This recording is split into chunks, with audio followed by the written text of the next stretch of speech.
Hello guys, welcome back to dew buddy. आज हम फिर से इडियम एंड फ्रेजेस ही करने वाले हैं, जो कि है पार्ट 2। आप लोग सिनोनिम एंटोनिम्स को रिवीजन देना मत भूलिएगा, क्योंकि वो बहुत ज़्यादा इंपॉर्टेंट है। हम उनको भी दोबारा से स्टार्ट करेंगे, सीरीज़ को बहुत अच्छे से कंप्लीट करेंगे, बट थोड़ा थोड़ा बीच में चेंज होना चाहिए। Okay, so let's just start with the video. उसका फर्स्ट क्वेश्चन है, पे द पाइपर और फेस द म्यूजिक। अब पाइपर कौन होता है? Piper is a person who plays music on a pipe. और जो कि वो एक स्कॉटलैंड में कुछ इंस्ट्रूमेंट है, वो उसको बजाता है। तो वो इंस्ट्रूमेंट उसने बजाया और बोल रहे हैं कि पे द पाइपर। मतलब ऐसा समझ लो उसको कि उसने पाई वो बजाया इंस्ट्रूमेंट और उसने वो अच्छा नहीं बजाया, तो अब उसको उसके कॉन्सिक्वेंसेस फेस करने पड़ेंगे। क्या करने पड़ेंगे उसको? उसके कॉन्सिक्वेंसेस फेस करने पड़ेंगे। मतलब face the music. Face the music मतलब जो उसने कोई भी काम किया, गलत किया या अच्छा किया, उसको उसका रिजल्ट भुगतना पड़ेगा, उसको कॉन्सिक्वेंसेस देखने ही पड़ेंगे। पे द पाइपर, ये one of the important questions है। ओके। तो क्या होगा? पे द पाइपर, हमने अब जो उसने पाइपर ने तो कर लिया, जैसा बजाना था बजा दिया उसने। अब तो उसको उसके कॉन्सिक्वेंसेस फेस करने पड़ेंगे। उसको फेस द रिजल्ट्स और कॉन्सिक्वेंसेस। ओके, ये याद करेंगे, थोड़ा सा डिफिकल्ट है बट याद कर लेंगे, बार बार रिवीजन डालेंगे तो हो जाएगा। उसके बाद है टेक टू टास्क। कई बार जैसे कंपनीज वगैरह में होता है कि वो अपन कुछ इम्प्लॉयज काम नहीं कर रहे होते, तो वो अपने इम्प्लॉयज को टेक टू टास्क कर देते हैं। मतलब उनको काम में जुटा देते हैं कि काम करो, तुम काम क्यों नहीं कर रहे हो। तो मतलब उनको गुस्से से बोलना कि काम करो तुम। रेप्रीमेंड का मतलब क्या होता है? स्कोल्ड, डांटना। स्कोल्ड का मतलब क्या होता है? डांटना। टेक टू टास्क, हमने उनको उठा के बोला कि चलो काम करो। टास्क मतलब क्या होता है? काम करना। टेक टू टास्क, हमने कहा कि चलो काम करो। तो क्या बोला? उनको प्यार से तो बोलेंगे नहीं, वो काम नहीं कर रहे हैं, तो वो क्या हुआ? रेप्रीमेंड और स्कोल्ड। ओके। और उसके बाद है ब्लू बुक। ये ऐसा कुछ नहीं है, ब्लू बुक को हमें ऐसे याद करना है। ब्लू बुक एक गवर्नमेंट की कोई डेटा की बुक है। ब्लू बुक क्या है? गवर्नमेंट की डेटा की रिपोर्ट। ओके। उसके बाद है क्लोज शेव। शेव, इसमें क्लोज, नैरो, एक वर्ड होता है नैरो एस्केप। ये वही है कि क्लोज शेव मतलब बिल्कुल जरा सा बच के निकल गया, एकदम बच गया वो। उसकी लकी एस्केप थी, मतलब उसका एक्सीडेंट होने से वो एकदम नैरो एस्केप था। मतलब वो एक क्लोज शेव हो गया, कि वो बहुत बिल्कुल जरा सा बच गया। ओके, क्लोज शेव, जैसे हम कई बार ऐसे याद कर लो कि आप लोग, जो लड़के लोग होंगे वो दाढ़ी बनाते होंगे, शेव करते होंगे, तो वो क्या करते होंगे? वो बिल्कुल जरा सा बच गया कि नहीं तो कट जाता। क्लोज शेव, बिल्कुल नैरो से, एकदम पास से शेव की उसने, तो क्या किया? Lucky escape. अ, या फिर नैरो एस्केप, बाल बाल बच गया बस वो। ओके। उसके बाद है फार एंड अवे, बहुत दूर। क्या है? Far and away. Far and away, वो बहुत दूर है, हमें पता है कि वो पक्का बहुत दूर है। जैसे कोई लड़का हमसे काफी दूर खड़ा है, हम बोलेंगे far and away, definitely he is far and away. तो क्या हम बस याद करने के लिए कर लीजिए, क्योंकि बहुत ही डायरेक्ट है, इनको हम कोई निमोनिक इतना बन नहीं रहा है। तो अगर आपसे बन रहा है तो आप उसको उस तरीके से याद कर लीजिए। फार एंड अवे का मतलब क्या होगा? सर्टेनली, श्योर, पक्का है कि हाँ वो फार एंड अवे है, वो दूर है, पक्का है। ओके। बेसिकली आपको थोड़ा सा इनको बार बार रिवीजन करके ही याद करना पड़ेगा। कुछ इजी होते हैं, जैसे कि अगला है कि fair weather friends.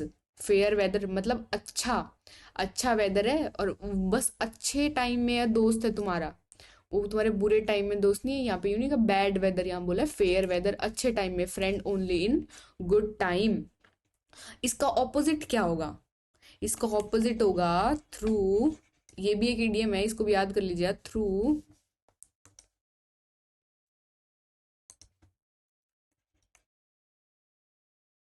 Through thick and thin. Through thick and thin, इसका मतलब है कि चाहे वो कोई भी मैटर हो, अच्छा या बुरा वेदर हो, कुछ भी हो। वेदर का मतलब एक ये नहीं कि वेदर जो नॉर्मल वेदर, विंटर वेदर नहीं, वो नहीं। वेदर मतलब कोई भी सिचुएशन, कोई भी डिफिकल्टी, कोई भी situation, through thick and thin वो हमेशा मेरे थ्रू थिक एंड थिन रहता है, कि मतलब मेरे हर टाइम में मेरा साथ देता है, मेरे को हर टाइम सपोर्ट करता है। ये इसका क्या होगा, ऑपोजिट। ओके। उसके बाद नेक्स्ट क्वेश्चन करते हैं, make hay while the sun shines. Hay क्या होता है, एक घास फूस होता है जो वो गायें खाती हैं, उसको इनको हम ऐसे याद कर लेते हैं। जबकि सन शाइन्स किया, दिन के टाइम सन आया, तो हमने क्या किया, मेक हे, हमने वो जो चारा था वो सुखा के बना लिया। क्या करते हैं, वो सूखा सूखा खाती है ना गाय, आपने देखा होगा, तो वो ऐसे ही बनता है वो, कि धूप के टाइम उसको सुखा दिया जाता है। इसको क्या, कि धूप आई और तब की तब उसने वो फायदा उठा लिया धूप का और हे बना डाला। तो क्या किया, make best use of the favourable opportunities, मतलब कि उसने फटाक से देखा कि अरे धूप आ गई, धूप आ गई, जल्दी से हे बना लो ताकि गाय को दे सके। तो क्या, फटाफट से अपॉर्चुनिटी का फायदा उठा लिया। ये समझ आ गया होगा सबको। उसके बाद है to show white feathers. White feathers, हम इसको थोड़ा एक और देख लेते हैं। जैसे वाइट फ्लैग होते हैं, ये आपने सुना होगा कहीं हिस्ट्री की बुक में। वाइट फ्लैग, इसका मतलब क्या होता है, सरेंडर।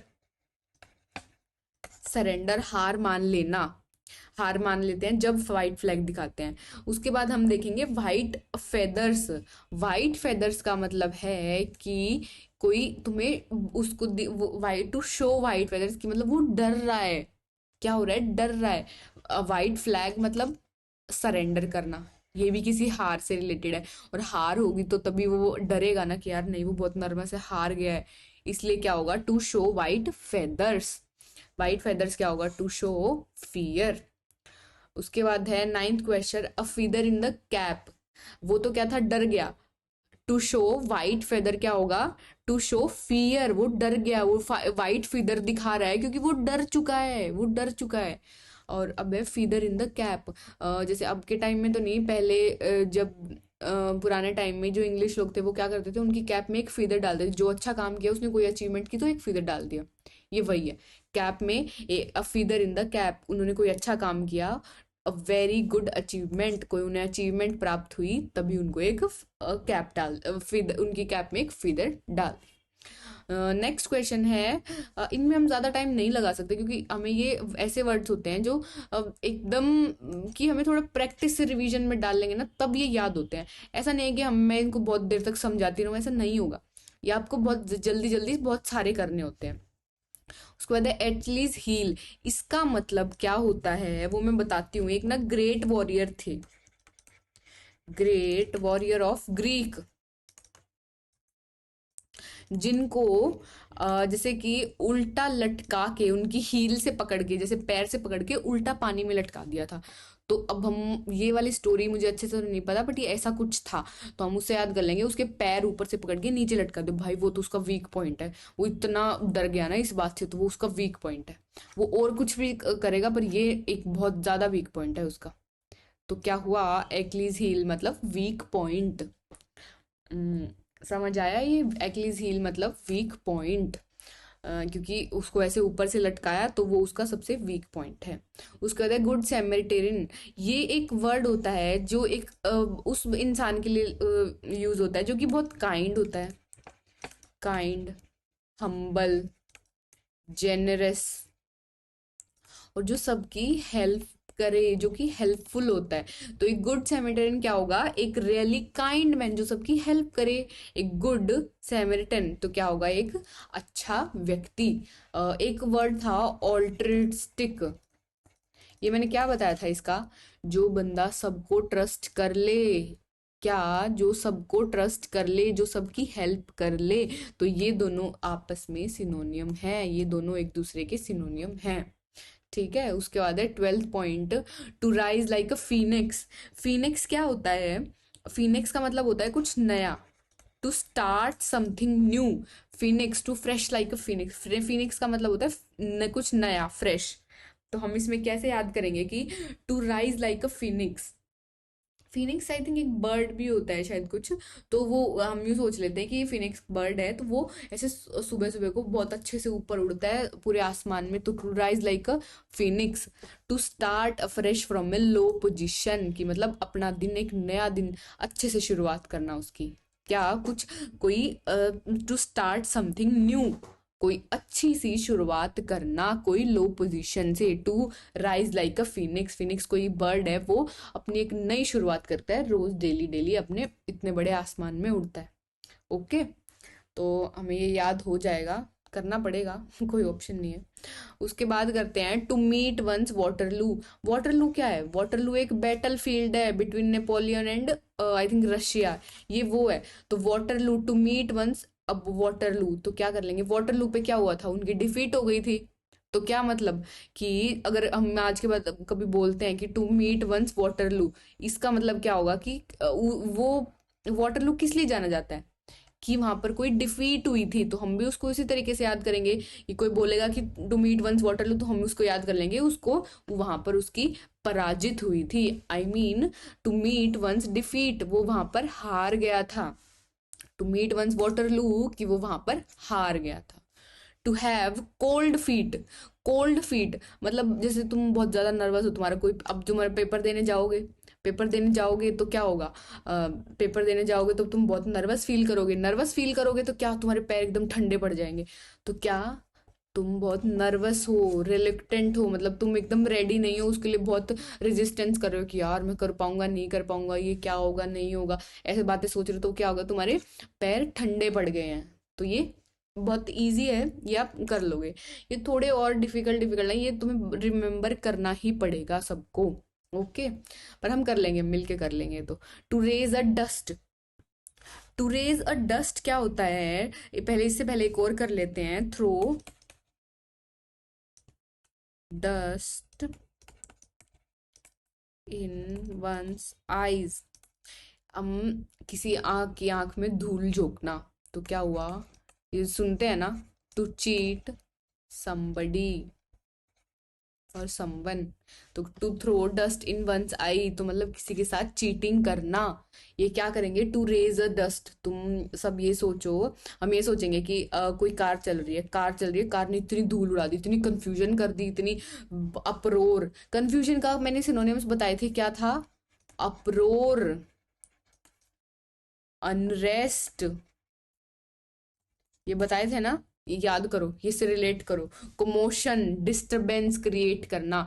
तो हमने देखा कि यार इतनी धूल उड़ रही है, कितनी डिस्टरबेंस हो गई, कितना कंफ्यूजन हो गया है, कितना अप्रोर हो गया, कितना अनरेस्ट हो गया है, ये हम उससे याद कर लेंगे। पर इसके साथ साथ हम एक ये भी याद कर लेंगे कि to throw dust in one's eye, किसी की आंख में धूल झोंकना, तो क्या हुआ, to cheat somebody. To bring home the bacon, bacon क्या होता है, बेकन क्या होता है, पिग का एक बहुत इंपॉर्टेंट पार्ट होता है जो कि खाते हैं, वो बहुत हेल्दी होता है। तो क्या था, यूएस में एक कस्टम था कि अपनी वाइफ से जो झूठ नहीं बोलेगा ना, तो लॉर्ड उसको घर ले जाने के लिए बेकन देंगे और कुछ जो अवार्ड और समथिंग वो था। तो ये इसलिए बहुत फेमस हुआ कि to bring home the bacon, घर लेके आना है बेकन को। क्या, अगर जो बंदा घर लेके आएगा तो क्या वो अपनी वाइफ को, वो नहीं किया, उसने झूठ नहीं बोला और वो बहुत सक्सेसफुल हो गया और उसको वो रिवॉर्ड मिल गया, एज अ रिवॉर्ड मिल गया उसको, तो क्या वो बहुत, अगर रिवॉर्ड मिलेगा तो वो फील करे ना, यार मैं तो बहुत सक्सेसफुल हूँ, तो हम उससे याद कर लेंगे, बैकन की एक पिग का ही एक पार्ट था मीट, तो वो ही उसको घर लेके आना था अपनी वाइफ को झूठ ना बोल के, और वो उसका एज अ रिवॉर्ड मिलता उसको। तो क्या, to bring home the bacon, to bring reward. उसके बाद ये तो रेड लेटर डे, ये मैं काफ़ी बोलती तो नहीं हूँ आप लोगों के सामने क्योंकि हमें क्लासेस भी स्टार्ट हुए हैं, बट ये जनरल है कि यार आज तो बहुत, जैसे तुम सीयूटी वाले दिन टेस्ट देने जाओगे तो बोलेंगे मम्मी पापा, यार मम्मी पापा को कभी बोल सकते हैं, फिर कोई अपनी टीचर बोलेंगे कि नेक्स्ट डे तुम्हारा एग्जाम है, तो ये वो डे तुम्हारे लिए बहुत ही रेड लेटर डे है। रेड लेटर डे मतलब बहुत इंपॉर्टेंट है, बहुत ज़्यादा इंपॉर्टेंट है। ओके, हमने 17 वर्ड कर लिए हैं बहुत ही कम टाइम में, जो कि बहुत अच्छा है। एक बार थोड़ा सा रिवीजन डाल दे, जो थोड़ा सा डिफिकल्ट है, वो to rise like a phoenix, ये थोड़ा सा मैं मेंशन करती हूँ आपको। To rise like a phoenix, phoenix क्या होता है, एक बर्ड है जो कि बहुत अपनी रोज की नई स्टार्ट स्टार्ट करता है, नई फ्रेश स्टार्ट करता है, कोई भी नेक्स्ट डे के लिए। तो हम वैसे ही सोचेंगे कि हमने to rise like a phoenix, जैसे फिनिक्स एक उड़ के जाता है अपनी नई स्टार्ट करता है, वैसे इसका मतलब होता है to afresh start afresh from a low position. सेमरटन क्या बताया था, जो कि एक बहुत काइंड, हम्बल, जेनरस, हेल्पफुल बंदा है। तो क्या हुआ, इसका सिनोनिम क्या था, एल्ट्रिस्टिक पर्सन। एक्लीज मैंने बताया था कि उसको उल्टा लटका दिया था, उल्टा लटका दिया था, वो उसकी वीक बन गई, वीक पॉइंट बन गया था कि मैं ये तो नहीं नहीं नहीं, बहुत डर लगने लग गया था उसको, तो क्या वो उसका वीक पॉइंट बन गया था। फिदर इन कैप, जो उसने अच्छा किया तो उसको फिदर दे दिया। उसके बाद to show white feather, white flag बताया था मैंने, क्या वाइट फ्लैग भी दिखाते थे तब क्या हो गया कि मतलब हम सरेंडर कर रहे हैं। तो क्या वाइट फीदर दिखाया, फ्लैग दिखाया जब तुमने सरेंडर कर दिया। और वाइट फेदर्स दिखाए तो क्या वो डर रहे हैं, वो टू शो फियर। ओके। उसके बाद to make hay while the sun shines, की मतलब जैसे ही धूप आई उन्होंने वो सुखा दिया ताकि हम अपनी गाय को हे खिला पाए। तो क्या किया, जैसे ही सन आया उन्होंने ऐसा कर दिया कि मतलब बेस्ट अपॉर्चुनिटी का एकदम बेस्ट यूज कर दिया, फेवरेबल अपॉर्चुनिटी आई और तभी की तभी यूज कर दिया। फेयर वेदर फ्रेंड, जो अच्छे टाइम में फ्रेंड्स हो बस। उसके बाद फार एंड अवे, ये थोड़ा सा डिफिकल्ट है ये, पर कर लेना। Far and away certainly and sure, definite है वो, पक्का होगा ही। क्लोज एस्केप, क्लोज शेव मतलब जरा सा शेव करने में बच गया बस मैं, इतना नैरो एस्केप। ब्लू बुक तो पता ही है, government report. Take to task, वो बोल रहे हैं कंपनी वाले जल्दी से उसको काम पे लगाओ, ये तो काम ही नहीं करता है, तो उसको काम पे लगाना। ओके। आज हमने ये कर लिया है 17 वर्ड, मिलते हैं कल नेक्स्ट वीडियो में। Till then like share and subscribe, और पक्का रिवीजन में डालो सब। और जो भी मॉक टेस्ट आपको चक्कर, मतलब इंग्लिश का, जनरल टेस्ट का, जो भी मॉक टेस्ट होगा वो आपको हमारी ड्यू बडी ऐप पर नोट्स भी मिल जाएंगे, और पूरा का पूरा फ्री अभी mock test. Okay. Thank you very much.